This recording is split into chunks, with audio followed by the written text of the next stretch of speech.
I'm really excited to have this film, play in a theater. This movie was written and directed in a way that, it's very subtle, it's very quiet, it has like this sort of unspoken energy to it because it was meant to be in a theatrical setting. And to have it play at the festival, I'm just so excited to pack that room tonight. When I first set off to make this film, I was, exploring the North End and exploring Selkirk Avenue. And, as with most sort of North American cities, there's a kind of donut effect that happens and a lot of blemishes, in a city. And you sometimes, when you live in a place, you kind of try and avoid those streets and overlook it.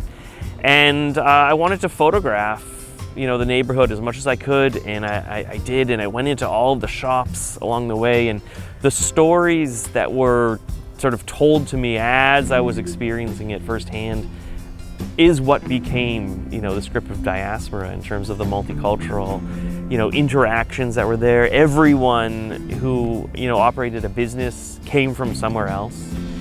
Our city has become more and more diverse in that way, where it used to be a case of you tried to abandon your identity, abandon your cultural history, where you came from, and assimilate as quickly as you could. And in this film, I wanted, being Ukrainian-Canadian myself, I didn't have that same experience of growing up Ukrainian, right? As say my sister did, or as other people that grew up in the North End. I grew up in the South, and I felt there was a strong part of my own cultural identity that was missing. And so connecting to the North End helped me connect with my own Ukrainian identity. And for the first time, I made a main character Ukrainian.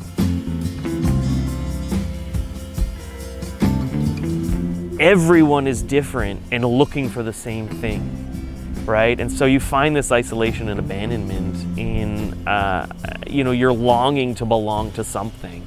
And when that's not in front of you, you're like desperate to find things that are meaningful to you. And that was sort of how this whole project came about.